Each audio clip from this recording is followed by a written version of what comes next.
mainly because of the tone from the game's portrayal and now this. It almost seems like these two, like Ellie and Dina, are on a little like road trip. Um, so I don't know. The we'll get into it, but overall thoughts. No, it was my favorite episode. No, I'm just kidding. I thought it was okay. I think emotionally, or not emotionally. I think that I don't know. I wasn't really I wasn't really giving it like any kind of like I didn't really have a huge problem with it. Maybe that's like I thought it was perfectly fine with what it did. I thought it actually had certain moments that I thought were really important. Mhm. Um, I kind of liked there's well, we'll kind of walk through, but there's I would say that like it was pretty like treading water, but then there were certain moments and scenes that really dug, and then like for me it kind of made me had an overall like positive neutral experience. So I don't really have any like huge problems with it. I think certain adaptation directions they went with that I don't think people will agree with, but I was okay with it. I am gonna now that you kind of commented, I will agree. I feel like I mean I'm me, I'm team Dina, but I think Dina is a really emotionally driving the story and having a big like spotlight, and it's really pulling doing some heavy lifting, and I actually think it's almost too good. Like it's almost where it's causing obviously the main character Ellie to not be to maybe n- yeah, not to be as prominent, not for her to be like not as strong of a main character as I'd like her to be. Mhm. Um, and because I think that Dina is just being such a strong character and emotionally she's just bringing so much, and she's kind of not that she's like the one moving the party, but I feel like from not a plot. From a plot, I think it's Ellie. I think from a story though, that like Dina is just so important right now. And that could be my bias, but I just we'll go through this episode and I'll no, I just was saying like there's sometimes I feel like we've played a video game where like you almost there's certain characters that you kind of wish you were that character instead. Mhm. You're like, man, my character is like lame. Like I can name some JRPGs right now. I have one in particular, Final Fantasy 12. Vaughn is lame compared to like any of those other characters. It's the reason why I don't finish it because he's basically there to hold a MacGuffin, and then once he doesn't have it, like you barely hear from him, and he just kind of hangs out in the background. And I'm like, what the fuck is this? So, um, no, I think that I think that Dina's being a really strong emotional character, and I think it's challenging Ellie's as in the story. I think it's challenging strength of the acting, strength of what's motivating decisions, what's motivating emotional stakes.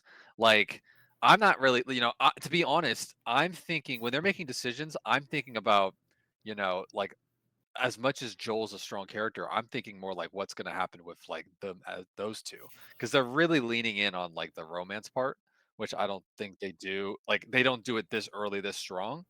So, I think that's having some kind of adverse impact.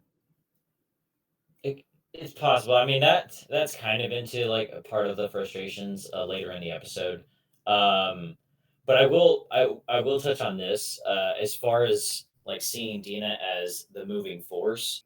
Okay, but along this mission, we should consider A, B, and C in case this happens, like the contingency planner. Like she's thinking more a long game, whereas Ellie's just like, "Yep, we're going like from here to there. Like, how do we do it?"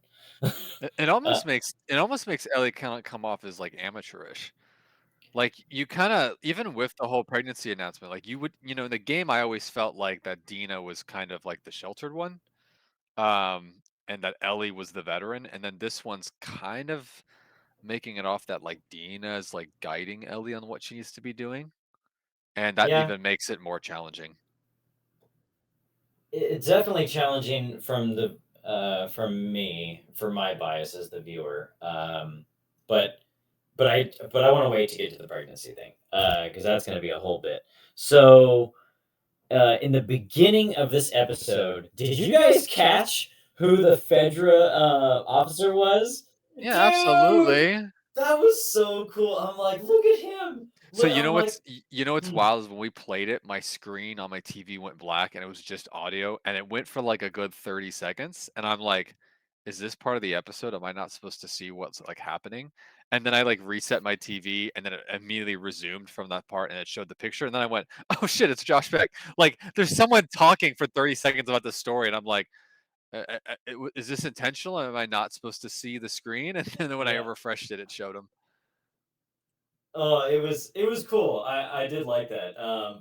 What was interesting about this scene is obviously we get the reveal of Isaac, which we knew this was going to happen in this episode.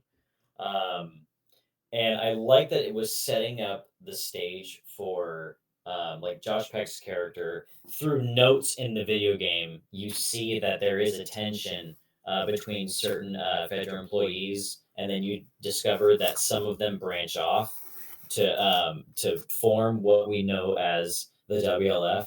But then there was another faction fighting for like the territories around Seattle, I in mean, addition to the Seraphites. I'll be honest. I was watching this first scene and I was confused because I was like, wait, I'm like, why is Isaac like the sergeant? I don't really understand. And I realized I'm like, oh, this is a flashback. Like this is Fedra. I'm like, Yeah, oh, oops, my bad. And then because it once I realized that, I was like, wait, isn't Fedra like not a thing? And then once he throws the grenade, you're like, oh shit. Oh, wait a minute. they needed to establish this, and I think this is even something that we mentioned that with all the factions that are going to be in this show, you have to address the conflicts of each and how they like how they where they stemmed from, who all was involved, and where's the end game.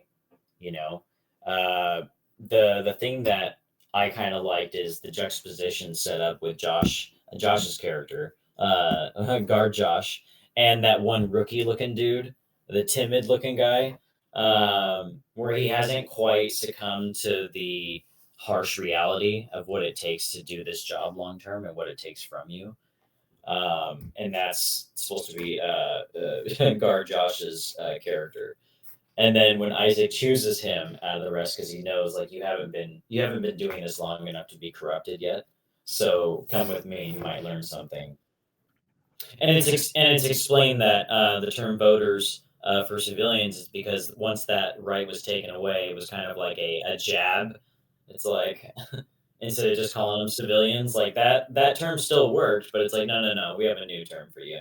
It's interesting. And then I can't pronounce her name, the person that Isaac meets, but is that I don't remember if she was mentioned in the game or in the lore. Uh, but did you would find out is through notes that we pick up. For some reason, I thought she was going to be like a member of the Seraphites, but then I'm like, oh no, this is their own like wolf unit.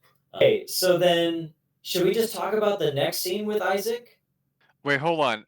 All I wanted was when Isaac threw that grenade in there, I wanted Josh Peck to get his old childhood star out and go, "The grenade, it's spherical, spherical," and then he blows up. Dude, Sorry. I liked that show actually back in the day. Drake and Josh, there were some killer episodes when TV was actual TV. Shit, that sounds like every. Those were the days. Well, after he throws the grenade, Isaac goes over. I love how he was just so calm in this scene, dude. Jeffrey Wright, kudos to him. He's such a great actor. Um, I liked that he just like walked over nonchalantly and then barely raised his rifle to like shoot the shoot the discombobulated driver. And then meanwhile, the young guard, the rookie, is like aiming his M4 at him, and he's like, "What? Like, what are you gonna do?" Just staring him down. Uh, so I thought that scene was, I do like these extra scenes that they give us to establish the lore. So I always appreciate when it's something that you're not expecting. That we jump back over to Ellie and Dina, right? It's funny that she got five. Like they had 5 tests I still. yeah, I was surprised by that. I was like, "God damn." Usually like 1 or 2, but like, is that implying that she went with 1 and then it came out positive? She's like, "Oh, hang on, this can't be right," and then goes back and grabs 4 more, or did she think she grabbed all 5 from the beginning? They from that store, they're walking down the street and, they see the tank, they talk about kind of Fedra. Ellie makes a super loud noise with the tank, and then Oh, opening the lid. yeah, opening the lid, but they also see, I don't know if it's like a what kind of vantage point it was, like, at the satellite tower, and they saw what was it? The Wolves, logo, Oh, we but are here. then they Oh, put 2 wolves and are 2 here. together, like, "Yeah, let's walk in broad daylight towards it," when pretty much implying that they have kind of aerial views of, like, the city. So, maybe we don't do that. And then that's when they went into a music store. Okay, and the thing, like, I guess, like, one of the gripes I had is it's I know there are portions where there shouldn't be conflict, like, this is still, like, an explorative, like, scene. In that music store, did you guys pick up on some of the featured albums? Some of the Yeah. records? Dude, that was cool. I like that they showed, Bob Marley's Legend album. They showed, like, Tears for Fears. Those are the ones that stuck out to me. There was a few, like, posters in the back, that would align with, like, 2003. I'm like, "That's cool." So, like, scene design, I will say this episode was really good at setting up the scenes. Set designs, I should say, sorry. Um but I really liked how much care went into building that store. You could definitely tell. There was a Nirvana album. Was there? Yeah, I think there was a Nirvana album in that scene. Oh, okay. No, I so I didn't think see they were it. good on that, but no, I really liked the way this was set up, and I really liked the kind of almost like it was a shot for shot homage towards Ellie picking up the guitar and then playing it, and I thought that scene was really nice. I really enjoyed that. Hmm. Nice little pause, nice little humanity kind of breath that they did, and you know, um, definitely showed vulnerability, and it showed kind of emotional feelings building that felt just like you didn't have to talk about it, like, you just kind of felt it, and I think that sometimes like, they had other scenes where they were, like yeah, every show seems to do this now, but they're doing this, like, quipping and, kind of jokes all around, and they've been kinda doing that for a long time. This was I felt like kind of one of the other than the dancing scene, which I think does it too. This was just a really genuine, I like the scene in the game, and I like the scene the way they did it now. I was totally content with it. Yeah, I'd agree with you there. And especially from a music player's perspective, like when Ellie opened up the guitar case, and then saw like the little like fresheners in there.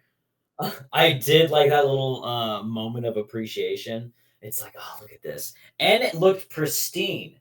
If it had been lying there for 20 years, man, that thing didn't have an ounce of dust on it. But I did Well, like how it was in a case, so, that's true, but still. And I do like that shortly after Ellie started playing, Dina comes in. She's like being serenaded by the siren's call. Ellie, step into my web, and Dina comes in. And this was the other thing that I noticed. It's like, okay, she's just playing the drums. Like she doesn't know what she's doing, but she's just kind of like playing around with it. And all this noise they're making, not attracting anything. Not attracting anything. But again, like tone wise, it's still like it's still pretty calm so far. I mean, there's chaos to come, especially like leading up to like the subway. Here's the thing. Um, I like that they kept "Take on Me" by Aha. I do like that they kept that song. What I felt the scene was missing is, but again, I understand that they wanted to go a natural route for them to build this chemistry with each other instead of it already being established. So I get that. But do you guys remember 'cause in the game when she picks up the guitar, she plays the song that Joel taught her, and And then Dina comes to sit in, states like, "Hey, remember that song I sang like during like one of the campfires that we had?" And she's like, "Oh yeah." And then anyway, so then she starts playing it, and then it's her rendition of "Take on Me." There was a build up to that song, and I felt that's what made the game a little bit more emotional because Ellie's not really good at expressing emotions, so this is the way that she can. And Dina loves it. Like you can tell in this scene in the show that this is like one of those moments that Dina is like falling for Ellie. I thought that Dina like captured that essence so well. Like Isabel, like Marcel, she's great, a great actress. Overall, no, I thought this was a great scene. Um, and it sets up further dialogue later in this episode. So Yeah, because after this, they make it to the radio tower. They escape into the subway. yeah, they go to the radio tower and then they find, yeah, that's where they find a bunch of the hanging people that they show up in the evening. So In this episode, you only go back and forth from Ellie and Dina, and then conflicts with the WLF, Isaac. You don't get any of Jackson nor Tommy. Somewhere on a beach.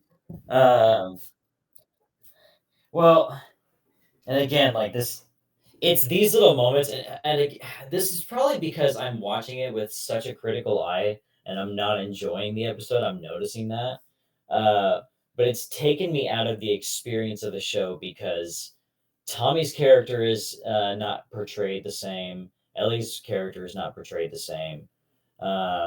And with Tommy in the background, I'm just like, It's almost like I'm waiting. I'm waiting for Tommy to show up in both terms of like assisting Ellie and also for his character portrayal from the game, a little bit more gruff. I'm waiting for that to come out, but I feel like his hands are tied currently. I mean, I think there's like a half truth to that. I think that there's, a half truth of, when you're adapting to something like this, you can't do shot for shot of a video game. No, I Like, know that. because it just, there's certain, even like the same thing, like for a show to be turned to a video game, you can't shot for shot because there's certain kind of elements that make it a better video game, but not so much a better visual story to watch. And I mean, for me, I'm only saying this from playing Dungeons and Dragons. Like, there's the classic, like, you know, I have this crazy story I want to tell, and this is how I want to go. But like at the end of the day, is that going to be fun for people like playing that story? Because if it's not, go write a book. Don't make it a D&D thing. Like you got to just be careful with things like that. And so I think there is a half truth to that where like, there's certain probably things in the story that they need to add or subtract to kind of, you know, maybe get a different target audience, maybe to kind of, because you're not experiencing it as a player, you have to kind of show it differently. Um, but I do kind of agree. Like I am a little bit waiting for Tommy. I think that he's an important character, and I think he has some badass moments. Um, and I don't know about you, but I feel like Dina is kind of subbing in for Tommy in a lot of ways.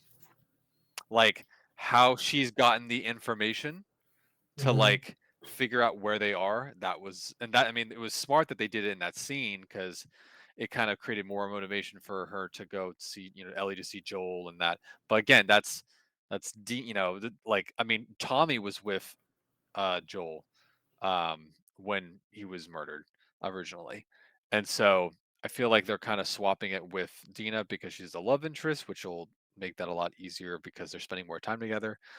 I think there's a lot of decisions they're making, and I think they're subbing in to try to have certain other narratives to come out, or other plot points that they think are going to be stronger.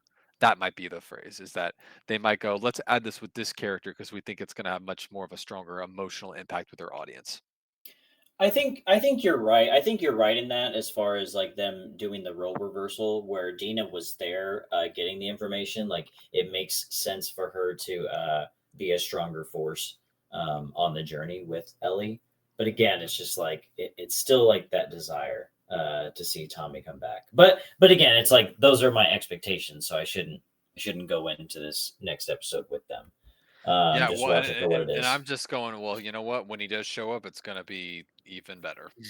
Yeah. Can't even be more better. Like, and maybe they're gonna go, hey, we're gonna do this for more of a dramatic effect.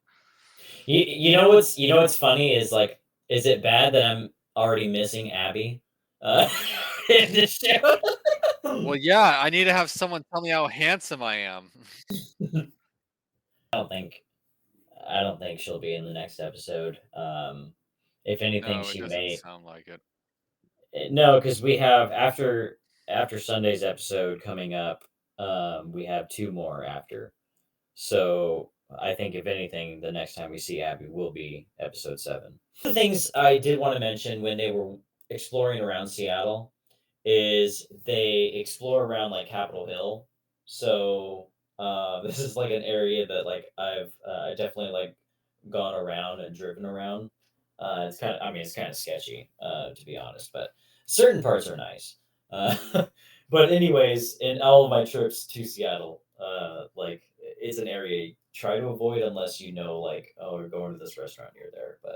Um, but anyways, I like that they really dove in on the pride section, and neither of them know anything about like the rainbows. They're like, "Oh, what's this?" They find Rainbow Road, guys, and they don't race each other. That's against the law. It was a But nice foreshadow too. yeah, yeah. Although it was interesting that a lot of things, including like music and like pop culture, like movies, like all the movies that Ellie and Joel would watch, like they know about that, but how do you not know of the correlation of like the pride flag and its meaning? Like you don't think that was also like talked about or passed down? I mean, even before that, we know that she grew up in the school, like the military prep school, and uh, the thing that I think she knew what her interests were, with her whole relationship with Riley. I think that's when she was like discovering herself. But I think it's pretty established that she never liked boys in that way or men. Um, so I was more or less just talking about how it's not mentioned within like the community, um that like oh this is what that like just in like the history like they have I'm sure they have like classes that they're taking in Jackson, so like what are they learning? I don't know, it's a tangent. I'm going on a tangent, I don't need to, but anyways, moving on. So before they head to the radio tower, is that when it jumps over to Isaac? I think so. Yeah.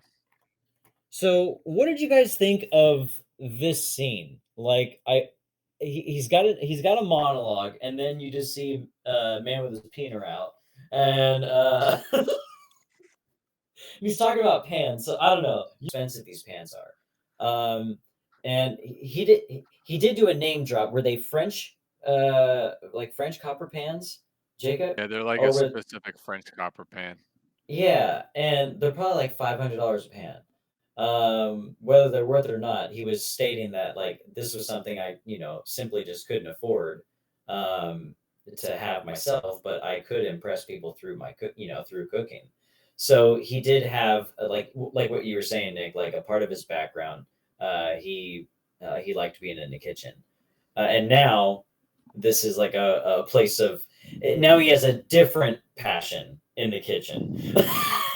I was gonna say my favorite part about this scene actually does not come from Isaac's character at all, but it comes from the victim, who's about to be murdered, when he says, "Every day, one of your people comes to us, but we don't go to you, like we Hmm. don't convert to you," and that is almost that I don't know, that would I could tell Isaac did not like that because I wouldn't have liked that either because, I mean, it's an idea and, like, a community can be so infectious that it's like, I don't care how many men you throw, as long as there's some of us, you will lose. Like, yeah, you're trying to kill us, but you're losing, like, the faith of your own people, like, you're losing numbers just because they come to us every day, and we don't come to you. Like, when you lose them, they're gone, and you have to that's another number. There's no,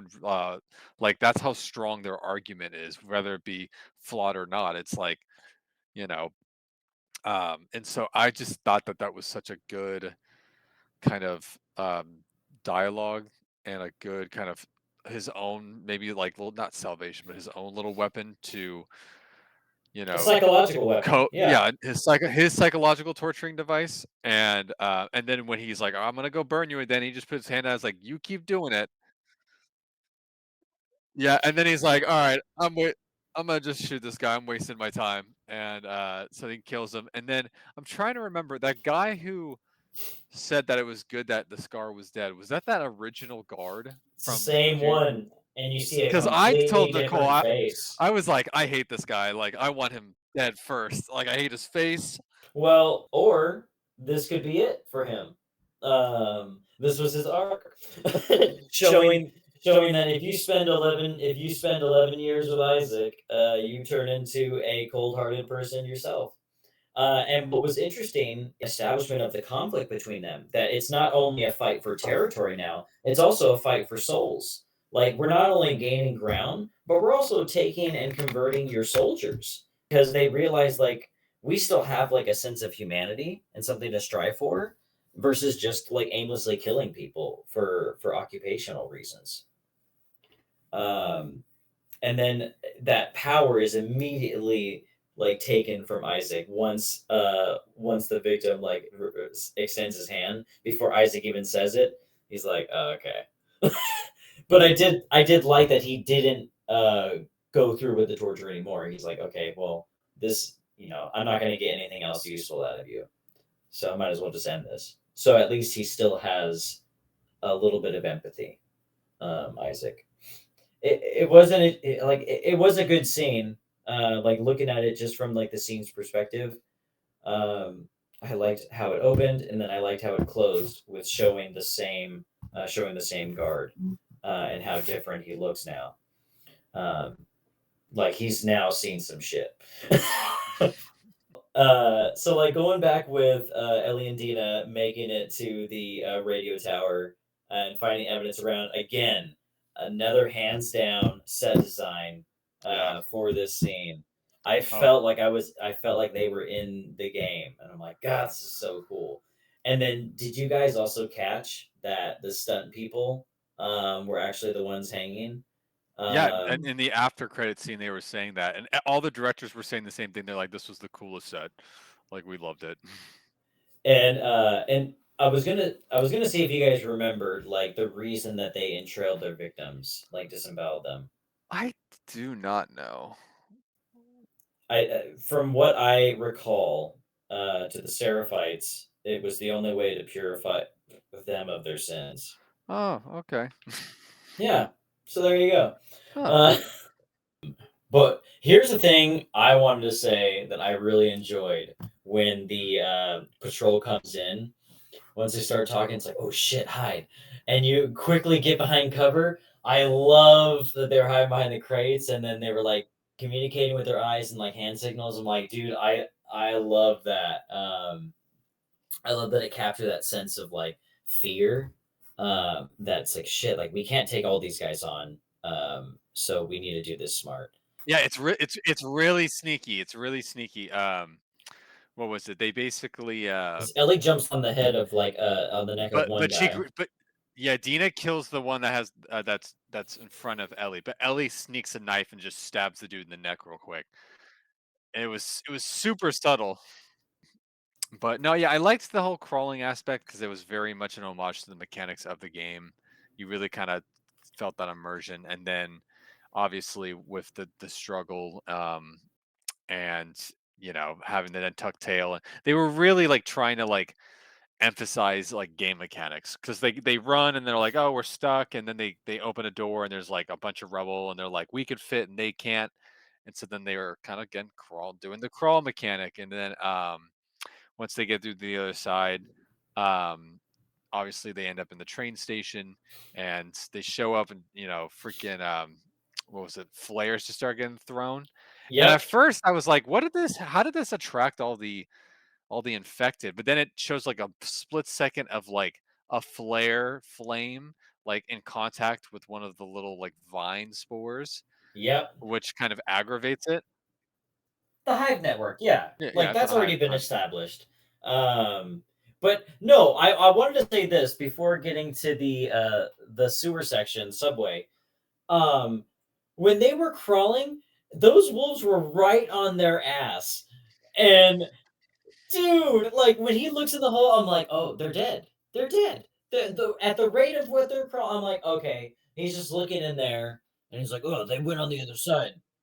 Yeah, I think the only defense I was trying to give myself, because I was like, "Wait, you can't shoot them," is maybe one, if the tunnel kind of moves in an like not in just a vertical line, like it starts to veer other ways, so they can't get a clean shot, or if they're trying to get both, and by shooting one, you're not guaranteeing you're killing them because it's you're probably or just more like No. you're going in head first, and so you might shoot them in the foot or the leg, or maybe like the bottom like torso, but or the bottom pelvic, but Man, all I'm gonna say is if I was Ellie or Dina, I would have like waited at like the near the opening. So as soon as they look in, just pop a shot and then leave.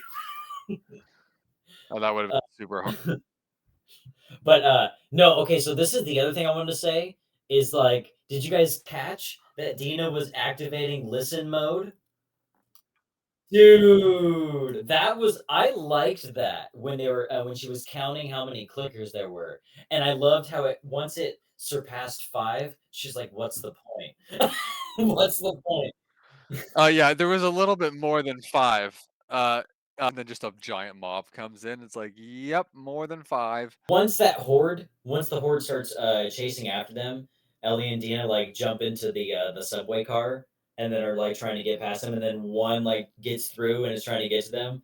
And I love how this was one of those, like, beat for beat shots in the game where you're trying to evade, with Dina, and, you close that clicker in right behind you, the door. That was cool. That was a cool beat. And again, this was another interesting dilemma that I found them in that was slightly different than the game because they were wearing their gas masks. Yeah. And the reveal, instead of the gas mask breaking and then telling Dina, it's the bite. So again, we get another bite. Like, how many times is Ellie gonna get bit in this show? They're biting her left and right, like she's ice cream. That's I great. don't know, but like in the first episode, Jacob stated perfectly. It's like for either new viewers or returning viewers, they need to they need to remember that, oh yeah, she can get bit and she is immune. Like, I know, but again, I mean, I agree with you. I thought the first bite was meaningless. Um, unless it's going to be, I mean, it again, the show's not over, so it could come into play. But now that this one and Dina sees that, well, because Dina couldn't raise her gun, right, when she was in that, oh, what's it called? It's damn it, it's like the shit. There's a word for the. It's not the pedestal, but it's a turn basin. I don't Turn fucking gate, like a know. revolving door? Yeah, Revolving gate? yeah, Like a revolving turn gate? gate. Yeah, but it I don't know. Maybe there was like a specific word for it, and my brain is like escaping it. But anyways, um, yeah, I don't remember like I saw because she had her gun out, but she couldn't raise it for some reason. So I don't remember if it was. Turnstile? Thank you, Jacob. Yes, I knew there was turn in it. I was like, Um, "Turn something." I just looked up online real quick. Thank you, buddy. Well, just the fact that she got bit again, or that the bite was the way that it was revealed for, Dina? Let's go with that. Um well, I think that they're actually gonna start introducing the whole gas mask, like the spores, in later episodes. Yeah, So but it wouldn't really I don't know, like from a film reveal or yeah, from a show reveal, I think that would have been odd if they did all of a sudden, oh, now you got to wear a gas mask. Um, because I think they want that to be another layer. I thought the bite was, it's a little, not saying it's far fetched, but it's a little hard to argue because you're just like, how the heck? Not that like you wouldn't be able to like put your arm out, but like, oh, how would you be able to like completely just like use your arm as a shield and not have this like flailing infected thing just like totally miss that. We're kind So, of stuck in the turnstile too, so it was like kind of hard to pull. And you're also, you run the risk of shooting Dina, so I could but again, like what Ellie was at a different. She had a different angle. She could have easily pulled out one of her two but it was, but also it sidearms. happened really quickly. Like this was something that was, they were just trying to put, because they're in the mindset of we just need to get out because there's too many. So you're not prioritizing having a weapon, especially when you're in a vulnerable state like that.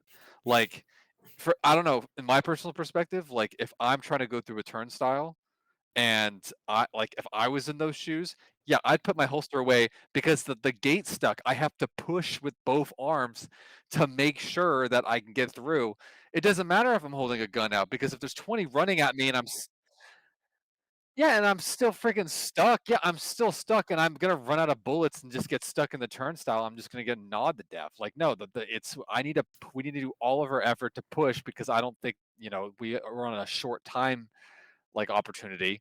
And then when it shows up, it's really quick. And so I could see where not like her having to just do that as a quick, I mean, just being a human being. Like I could just see, and Yeah, it's her knowing what she has, like she's like, oh, that's an easy thing I could do.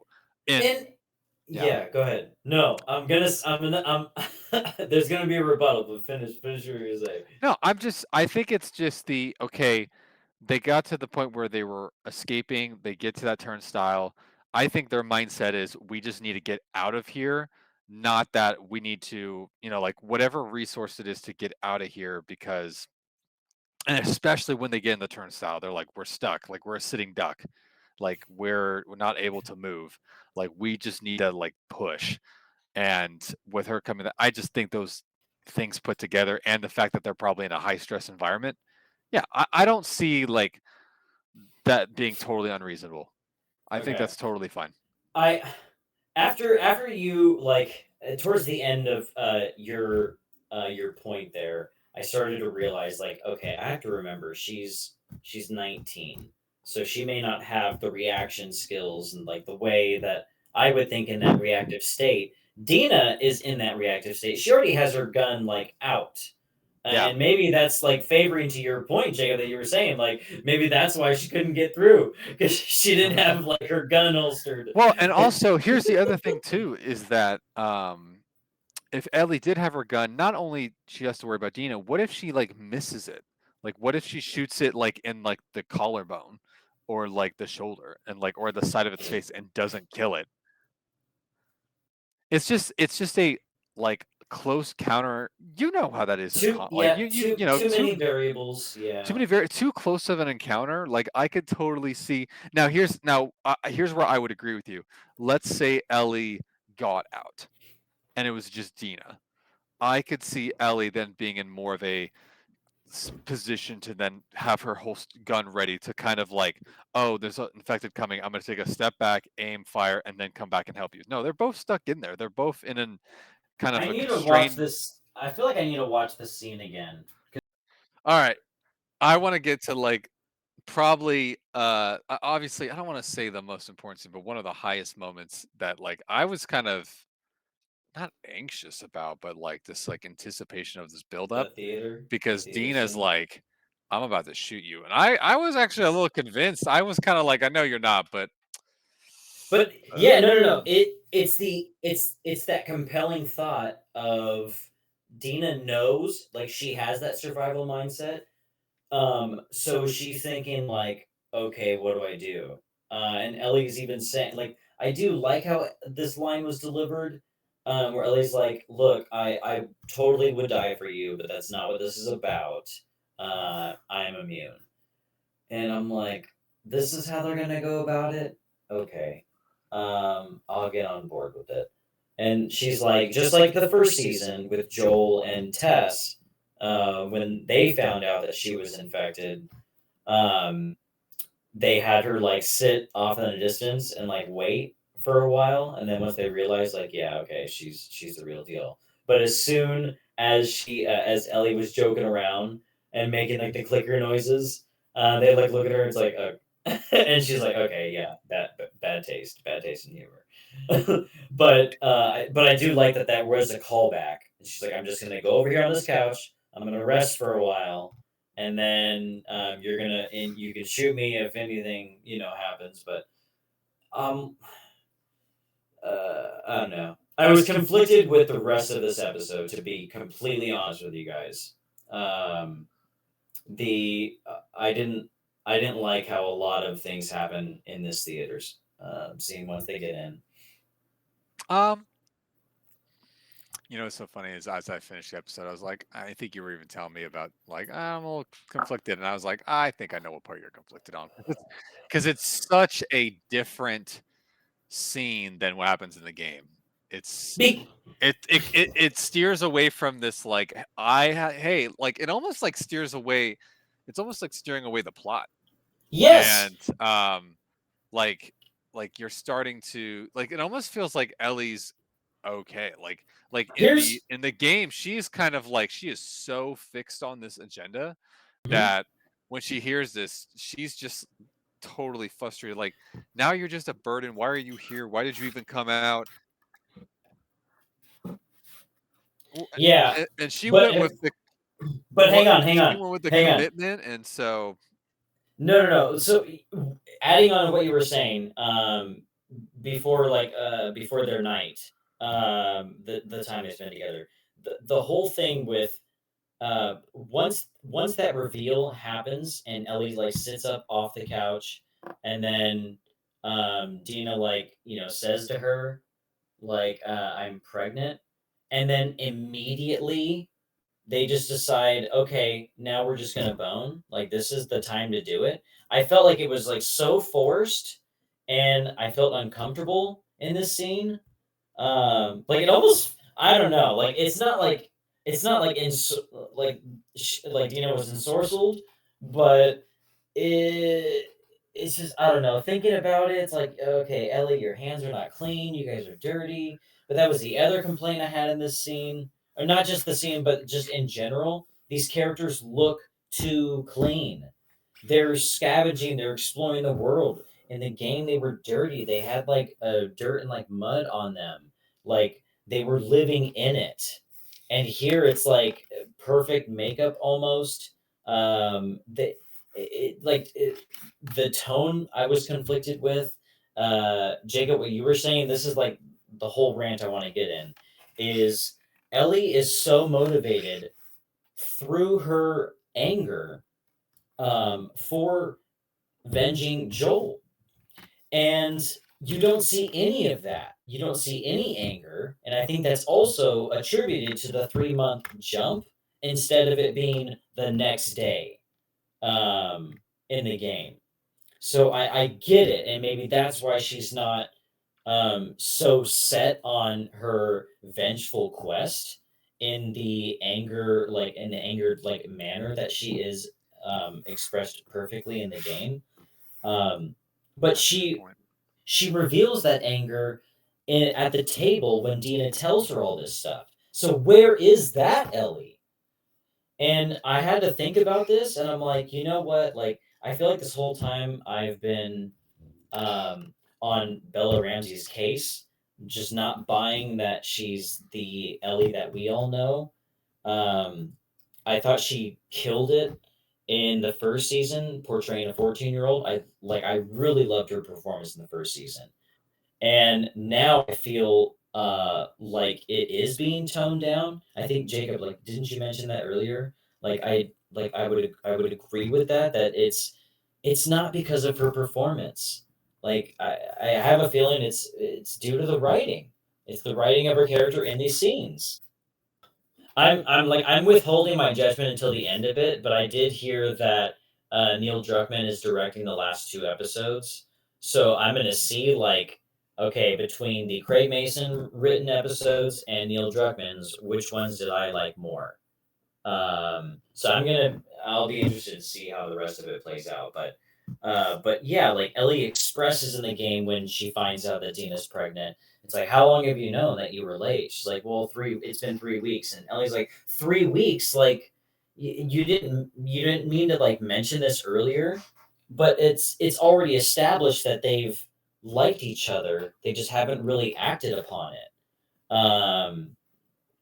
And then so obviously Ellie is invested in Dina because she's like, well, what are we gonna do now? She didn't say like, what are you gonna do now, Dina? Like Ellie's like, what are we gonna do now? Like you're here with me. You know the reason I'm here, but now Ellie is questioning Dina's reason for being there.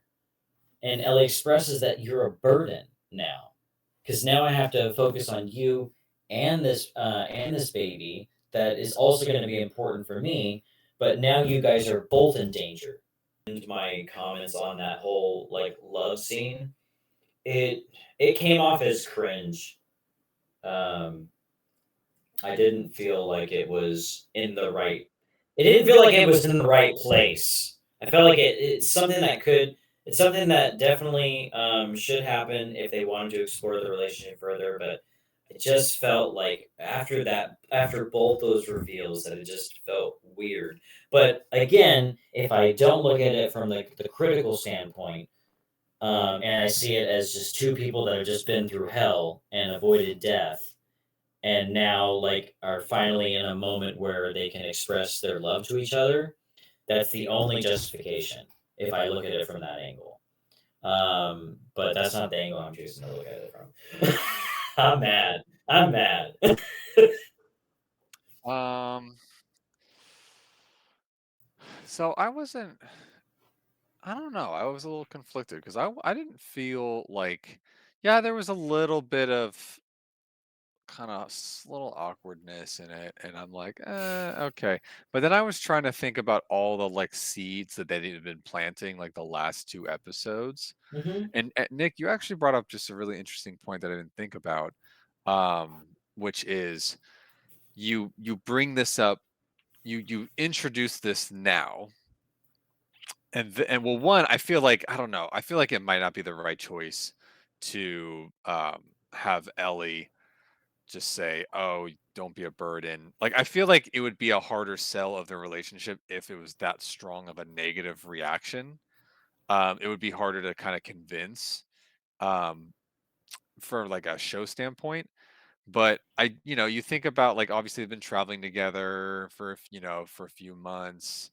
They're kind of will they, won't they? Then they have this kind of really like bonding music moment, and Dina's kind of gets a little emotional, and then it gets to what was it that I think even she kind of lays it out and says like, oh, I was starting to think of like us having a future, and then she has this huge scare. Well, first off, when you're pregnant, you're emotionally just like heightened, like it's a little bit more turmoil. Hmm. um you know and just that's just hormonally, that's just how that goes. Nothing wrong with that. It actually probably more feeds into this, it gives it more justification. But then there's the scare where she thinks she's gonna lose Ellie. So she's starting to get this vision in her head. She's even like, I guess, having conflicts of like what she likes and doesn't like, and like what her future is gonna be. And Ellie does this super selfless act, and she just thinks her whole freaking life just like shattered. And and is like, I have to make this really hard choice, and basically has to sit and wait for her friend to die.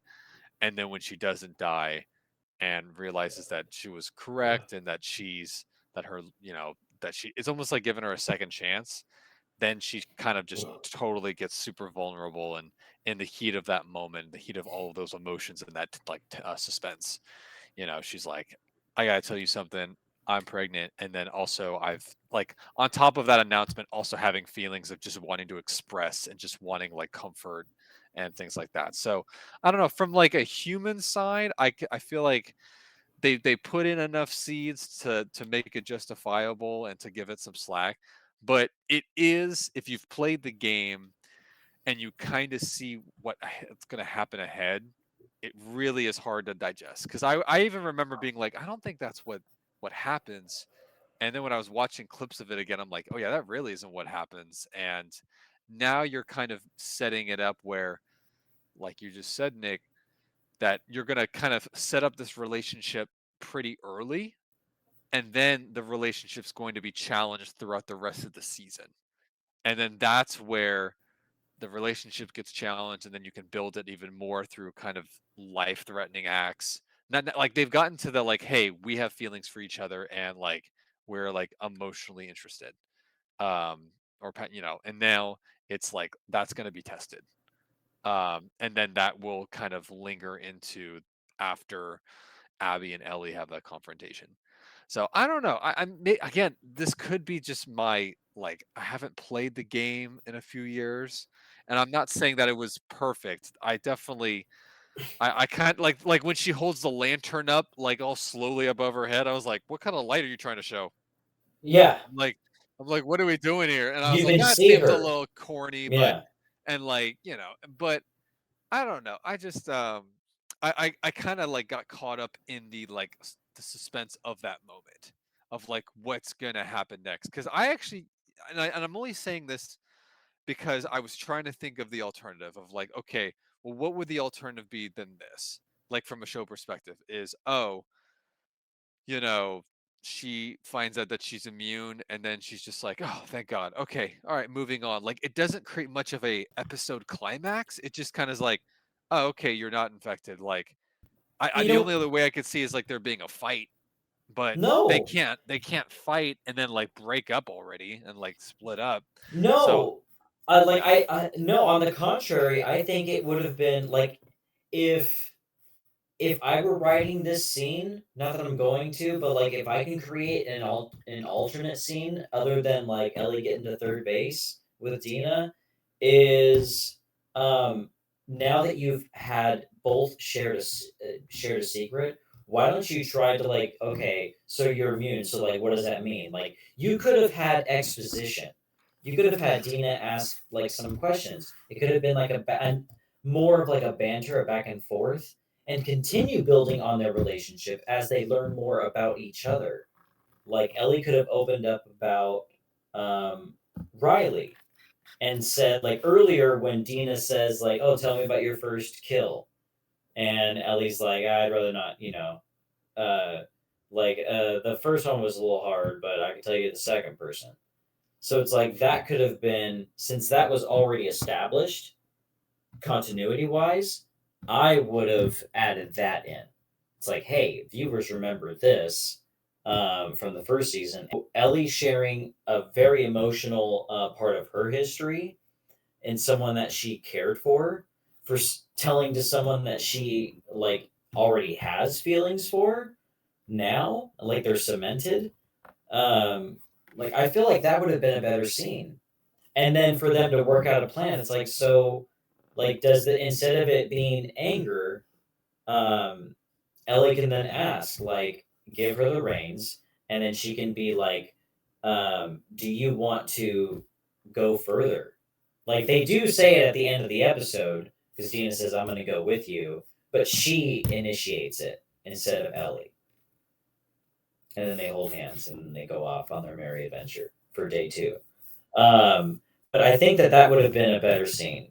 And again, it's not what we got, but had there been an alternate route, I would have expanded on them getting to know a little bit more, extend the campsite, like the tent scene, because there isn't really much there except for a little back and forth flirt. So this could have compounded that effect. That's just me. That's just my no, rant. no, and that's definitely an approach to do it too. Everyone's entitled. I mean, I just I don't know. I wasn't I wasn't I definitely thought that was a shock moment, but I wasn't sitting there regretting it. Because here's the other thing. Like right now, we don't know how far along she is because we know that Dina got back with Jesse. after the like shortly after the dance, when Ellie and Dina departed. But then there was 3 months. So is it implied that she's she's far along by 3 months, or that she's been with Jesse throughout the 3 months that Ellie's been down for the count? That's the question that has yet to been like answered for us.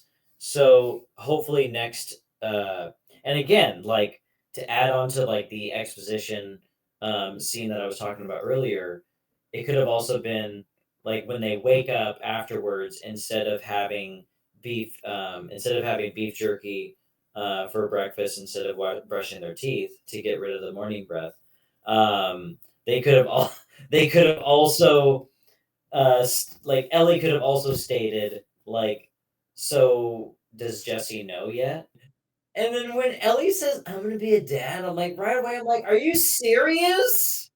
Really?" Horrible line. I was already checked out of this episode, like once we got to the theater, but I remember that she obviously knows that Jesse's the I don't know. I That's the was a little message that they're surprised. She's trying like, to. "Yeah, we're gonna have a family," and I'm kind of like, "We." But also, Dina was kind of like, "We want to raise this child together, like you and me. I want to raise a child with you." Yeah. So Ellie states that, like, I want it with you. Because Dina's like, I wasn't sure if like this is like if this was gonna happen like long term. Like, I don't know if you want a part of this.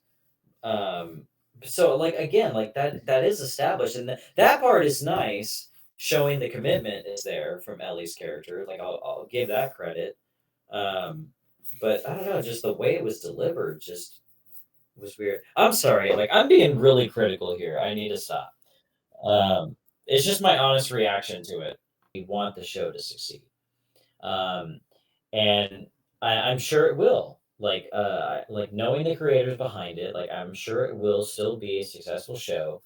Although recently, like even though there has been like a drop in viewership, I feel like I had a feeling that it was going to happen as soon as Pedro Pascal gets dropped. But like viewers need to understand that there's still a reason to have him a part of the story, even if he's not like a part of the journey. Um, and we will get that, but again, like no Joel flashback yet. So I'm curious if they're gonna really slow play it. Like the pivotal point that you're talking about, Nick. Like if they slow play that right, like you might be onto something there. Like I think they have something going for that. And then the flashback with Joel and the birthday scene, like that I think for me, like that's the next thing that I cannot wait to see. From a fan perspective, like that's the next thing that's gonna give me that rush of dopamine. I'm just gonna be so fucking happy when they show it, because they already. I don't know if you guys caught this, but like one of the Easter eggs in an earlier episode, when you see Ellie's room, you see the cowboy hat, that Western hat, on the shelf or her bookcase or whatever, and that's the same hat that she gets from the museum when they go there. I'm like, oh, and do you guys remember? Did you guys get the trophy for putting the hat on each of the dinosaurs? I did not know. Oh, Jacob, you got to play the game No, I again. basically just need to replay this game. After the show, that's your homework, buddy. You're like, fuck, add it to the list of games I need to play. Good lord. The positive side of me is thinking this is the way it should go because Ellie needs Dina. Right now, it's already the past 2 episodes, 3 episodes, mind you, have stated why Dina needs to be with Ellie. All right, well, yeah, next episode should be good. I'll be curious to see how it plays out. You know what I would have loved to see, and this will be my closing statement, is if when Ellie and Dina were upon Shimmer riding across Rainbow Road, I would have loved for like a bit to be playing in the background. Just take a look. It's in a book. It's reading Rainbow. You're That so bad. Yeah, I was gonna say you're so bad. Oh my god, it's so good. So good. Alright, well, tune in next week, episode 5. Hope it's a good one. Until next time, take care, everyone. Thanks.